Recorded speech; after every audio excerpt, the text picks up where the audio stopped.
HOA tried to ban my food truck. It feeds 400 homeless veterans every week. What happened next destroyed them and changed my life forever. My name is Marcus Thompson. I'm 38 years old, a Black Iraq War veteran with a 30% VA disability rating for PTSD. I served 2 tours in Iraq from 2005 to 2007, came home with nightmares that wouldn't quit, and spent the next few years trying to figure out how to rebuild my life. I bounced between warehouse jobs and construction gigs, trying to quiet the nightmares with work. The VA therapy helped some, but I needed a purpose, something bigger than just getting through each day. In 2017, I finally found it. I bought a used Ford F-250 Super Duty, a 3/4-ton pickup truck, and converted it into a food truck. I named it Rolling Thunder Barbecue.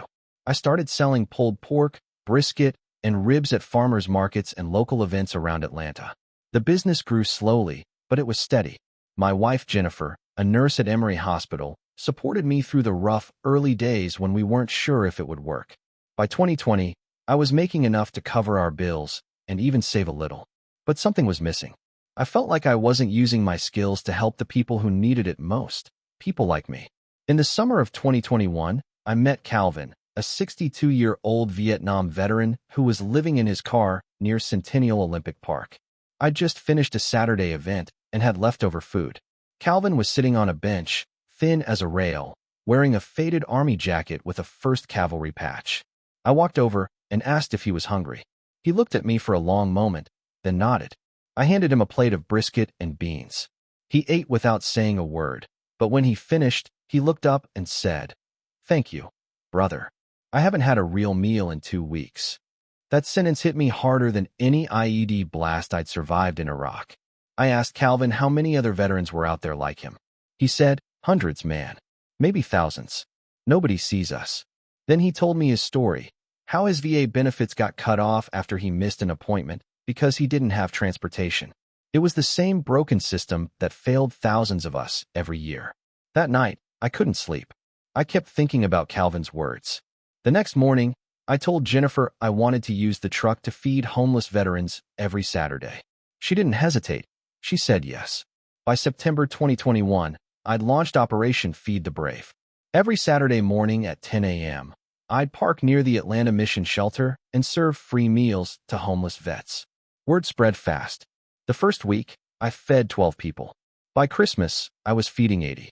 By the spring of 2022, I was serving close to 200 meals every Saturday. I wasn't getting rich, but it didn't matter. I was doing something that mattered. In June 2022, Jennifer and I decided to buy a house. We'd been renting a small apartment in Decatur, and we wanted more space and a yard. Our realtor, Paul, showed us a beautiful 3-bedroom home in Pinewood Estates, a 220-home community in a quiet part of Northwest Atlanta. The house was listed at $385,000, and it had a 2-car garage and a wide driveway. I asked Paul specifically if there were any restrictions on parking my truck in the driveway. He pulled up the HOA's covenants, conditions, and restrictions, the CC and RS, which are the rules that govern the neighborhood, and read through them. Section 7.3 said, "No commercial vehicle exceeding 1-ton capacity may be parked in any driveway or street for more than 24 hours. Paul did a quick search and confirmed that my Ford F-250 is a 3/4-ton truck, classified as Class 2B under Federal Highway Administration standards, not a 1-ton, so it was exempt. He said, "You're good, Marcus. This rule doesn't apply to your truck." We closed on the house on July 15, 2022, and moved in a week later. I parked the truck in the driveway every night after my events, and for the first 8 months, nobody said a word. The neighbors were friendly. A couple of them even came out to chat and complimented the truck's paint job. I'd had it wrapped with a big American flag and the words "Operation Feed the Brave" across the side. Everything was fine until March 2023. On March 15, 2023, I came home from a Saturday feeding event around 2 p.m. and found a yellow violation notice taped to my front door. It was from the HOA, signed by Patricia Vandenberg, the newly elected board president. The notice said I was in violation of Section 7.3 of the CC and RS for parking a commercial vehicle in my driveway. It demanded that I remove the truck within 72 hours or face a fine of $100 per day. I read the notice 3 times, confused. My truck was a 3/4 ton, not a 1 ton. I called Paul, my realtor, and he confirmed what we'd already researched. The rule didn't apply to my truck. I sat down that night and wrote a detailed response to the HOA, citing the truck's specifications and explaining that it was exempt. I also mentioned Operation Feed the Brave and explained that the truck wasn't just a business vehicle. It was a tool for serving my community. I mailed the response on March 20th and waited. I didn't hear anything for nearly 2 months. Then, on May 8th, I received another letter. This one said the board had reviewed my response and determined that the truck looked like a commercial vehicle and was therefore in violation. It didn't matter what the weight classification was. The board had decided that the truck's appearance and signage made it commercial. The letter said the issue would be brought to a vote at the next board meeting on May 12, 2023, and that I was welcome to attend and present my case. I showed up at the meeting with Jennifer. The board met in the community clubhouse, and about 30 homeowners were there. Patricia Vandenberg sat at the head of the table, a white woman in her early 60s, dressed in a navy blazer, with reading glasses hanging from a chain around her neck. She had a tight smile and a clipped way of speaking. She called the meeting to order and moved quickly through the agenda until she got to my case. She read the violation notice aloud and then asked if I wanted to say anything. I stood up and explained the situation. I brought a copy of the truck's registration and specifications. I explained that the Ford F-250 is a 3/4 ton truck and that Section 7.3 only banned vehicles exceeding 1 ton. I also explained Operation Feed the Brave, that I was feeding close to 400 homeless veterans every Saturday by that point, and that the truck was a lifeline for people who had served our country. I thought I'd made a good case. Then Patricia spoke. She said, "Mr. Thompson, I appreciate your service and your charity work, but rules are rules. The truck has commercial signage and is being used for business purposes. It's lowering property values in this neighborhood." I tried to argue, but she cut me off. She called for a vote. 4 board members voted to uphold the violation. 1. Jamal Rodriguez, a black homeowner in his 50s whose father had been a Korean War veteran and struggled with homelessness in the 1980s, voted against it. The motion passed 4-1. Patricia said fines would begin on May 15, 2023, at $100 per day, and that if I didn't comply within 30 days, the HOA would place a lien, a legal claim against my house, on my property. I left the meeting furious. Jennifer was shaking with anger. That night, I called a lawyer, David Kim, a civil rights attorney who specialized in First Amendment and fair housing cases. David was a second-generation Korean-American, soft-spoken but relentless in court. He'd clerked for the Georgia Supreme Court and built his practice defending underdogs. He told me later that my case reminded him of his own father, an immigrant small business owner who'd fought a discriminatory zoning board in the 1980s. I met with David on May 20th. He reviewed the CC and RS in my documentation and said, "You're absolutely right. They're misapplying their own rule. But here's the problem. Georgia law gives HOAs a lot of power to interpret their covenants. We can fight this, but it's going to be expensive and take time." He said he could file for an injunction, a court order to stop the fines, while we worked on a settlement, but that would cost at least $5,000 up front. I didn't have $5,000. By June 1st, the fines had been running for over 2 weeks, and I owed $1,700. David filed the injunction on July 5, 2023, asking the court to halt the fines and order the HOA to exempt the truck. The court date was set for July 18th. In the meantime, David advised me to keep paying part of the fines under protest to show good faith. By early July, I'd paid $3,000 of the $5,300 in accumulated fines, draining most of our savings. Then Patricia made a mistake. On July 8, 2023, she gave an interview to Amanda Chun, a reporter from WSB-TV, Atlanta's ABC affiliate. Amanda had heard about the case from a neighbor who was sympathetic to me and reached out to Patricia for comment. Patricia went on camera and said, "We have rules in this community to protect property values. Mr. Thompson's food truck is an eyesore, and it doesn't belong in a residential neighborhood. If people want to run businesses, they should do it somewhere else." The segment aired that night at 6 p.m. under the headline, "HOA targets veterans' food truck that feeds homeless vets." Amanda had done her homework.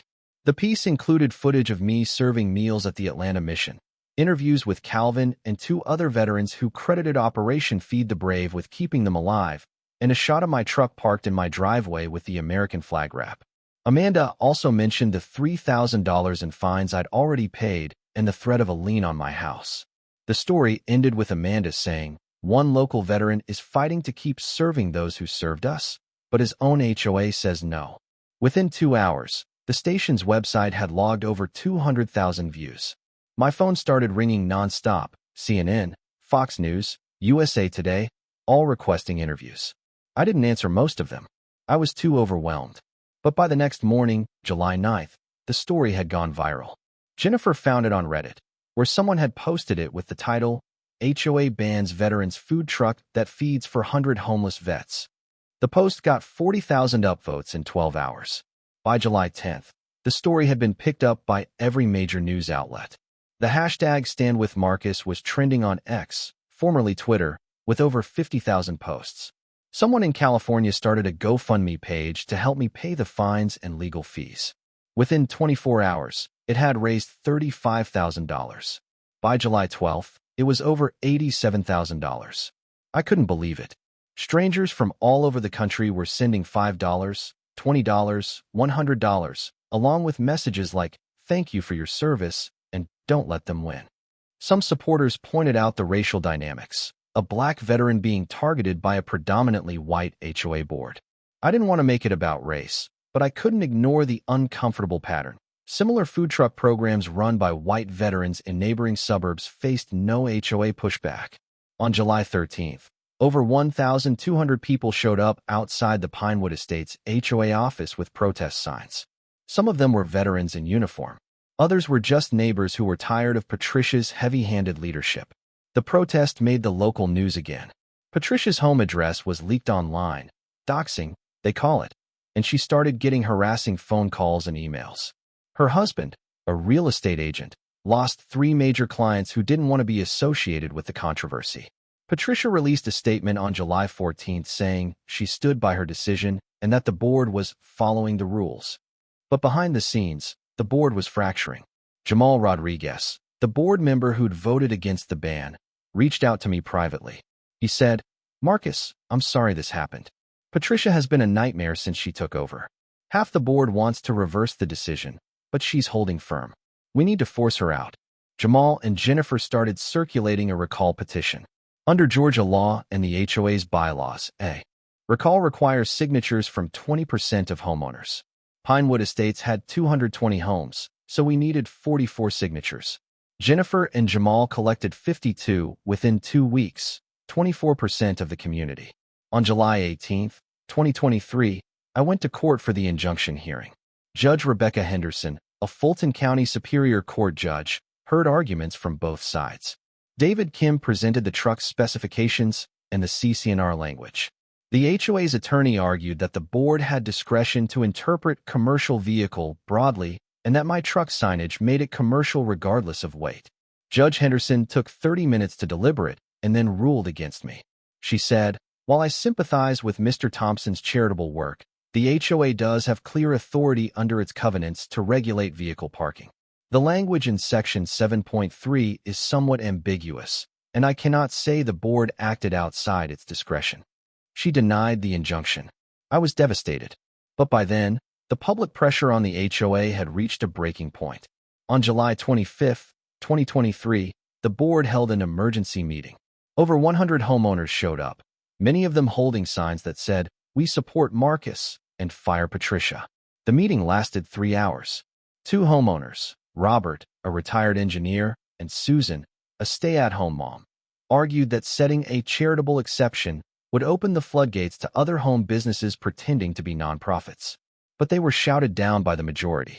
Finally, Jamal Rodriguez made a motion to rescind the violation, exempt the truck under a new policy for charitable home-based activities, and issue a formal apology.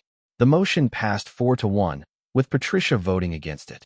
Patricia stood up and said, "This board has just made a terrible mistake. You'll regret this." Then she walked out. On August 15th, 2023, the recall vote was held. Out of 220 homeowners, 214 cast ballots, a 97% turnout. Patricia lost 209 to 5. She was removed from the board immediately. The new board, led by Jamal Rodriguez as interim president, issued a public statement apologizing to me and announcing a policy change. The new policy exempted vehicles used primarily for charitable purposes from the commercial vehicle ban, as long as the charity was registered as a 501c3 nonprofit. I had already begun the process of registering Operation Feed the Brave as a nonprofit at the state level in June, and the board accepted that as proof of charitable activity while the federal IRS application was pending. The board also waived all the remaining fines and refunded the $3,000 I'd paid. David Kim withdrew the lawsuit, and the case was closed. Patricia, meanwhile, had become a pariah. She tried to post a statement on Facebook saying the recall was orchestrated by a mob and that she'd been unfairly targeted. The post was flooded with angry comments. 2 weeks later, she and her husband listed their house for sale and moved out of state. I later heard that she filed for bankruptcy in early 2024, citing the loss of her husband's income and mounting legal fees. With the GoFundMe money, I was able to expand Operation Feed the Brave. I used $65,000 to buy a second food truck, a used Chevy P30 step van that I converted into a mobile kitchen. I hired 2 part-time staff members, both veterans, to help me run the program. By September 2023, we were feeding over 600 people every Saturday, including homeless veterans, their families, and other people experiencing homelessness. I also started partnering with local churches. Ebenezer Baptist Church and Holy Trinity Catholic Church began donating food supplies and sending volunteers to help serve meals. The program became a true community effort. When the Presidential Volunteer Service Award letter arrived in November 2023, Jennifer cried. The award recognizes individuals who have completed at least 250 hours of volunteer service in a 12-month period, and I'd logged over 500 hours between the Saturday feedings and additional outreach work. She held the certificate and said, "They're finally seeing what I've always seen in you." I held her and thought about Calvin, about the 600 people we now fed every week. This wasn't about me. It never was. The award came with a pin and a congratulatory letter from President Biden, and it was one of the proudest moments of my life. In June 2024, Amanda Chun, the WSB-TV reporter who'd broken the story, won a Southeast Regional Emmy Award in the Human Interest News category for her coverage of my case. She called me to say thank you and told me the story had been the most meaningful piece she'd ever worked on. In February 2024, I was invited to testify before the Georgia State Legislature in support of a bill that would prevent HOAs from banning vehicles used for charitable purposes. The bill, sponsored by Democratic Senator Karen Williams and Republican Representative Tom Hargrove, both of whom represented districts with high veteran populations, passed both chambers with bipartisan support and was signed into law in May 2024. People magazine ran a feature on me in their Heroes Among U.S. section in March 2024, and the story was shared over 1 million times on social media. I'll admit, there were moments during the fight when I wanted to give up. I thought about just moving the truck to a storage lot and avoiding the whole mess. But Jennifer reminded me that doing that would mean abandoning the veterans who counted on me. And she was right. If I'd backed down, Patricia would have won, and hundreds of people would have gone hungry. Looking back now, in January 2026, I realized the story isn't really about me. It's about the power of community and the importance of standing up for what's right, even when the system seems stacked against you. Calvin, the veteran I met back in 2021, is still around. He got into permanent housing through a HUD-VSH voucher in late 2023. That's a program where the VA and Housing and Urban Development partner to provide rent assistance for homeless veterans. He volunteers with Operation Feed the Brave every Saturday. Last month, he hugged me after a shift and said, "You didn't just save my life with a meal, Marcus. You gave me hope that someone still cares." That's what this is all about. Yes, Patricia Vandenberg lost her position, her reputation, and her home. Some people say she got what she deserved. Others say the public backlash went too far, that she was just a misguided woman who made a mistake. Honestly, I don't spend much time thinking about her anymore. I later learned through a mutual acquaintance that Patricia had lost her younger brother, a Vietnam veteran, to suicide in 2019. He'd struggled with PTSD and homelessness for years, and the VA had failed him. In a strange, twisted way, seeing my truck every day reminded her of that pain, and she lashed out. She posted a tearful apology on Facebook in late 2024, saying her crusade against me had been misdirected anger and that she regretted everything. I never responded. Some wounds don't need words. As for me, I'm still here, still serving meals every Saturday. Jennifer and I are talking about opening a third truck and expanding into other cities. We've been contacted by veteran groups in Birmingham, Nashville, and Charlotte who want to replicate the model. Rolling Thunder Barbecue is now a registered 501c3 nonprofit with a budget of over $200,000 a year, funded entirely by donations and grants. We've fed more than 50,000 meals since 2021. Every time I park that truck in my driveway, I think about the day Patricia taped that yellow notice to my door. She thought she could scare me into submission. Instead, she set off a chain reaction that changed hundreds of lives, including mine. If you're listening to this and you want to help, visit our website or donate to a local veteran charity in your community. There are Calvins everywhere. People who served our country and came home to find themselves invisible. We can't let them fall through the cracks. Thank you for listening to my story. And to every veteran out there struggling, you're not alone and you're not forgotten. We've got your back.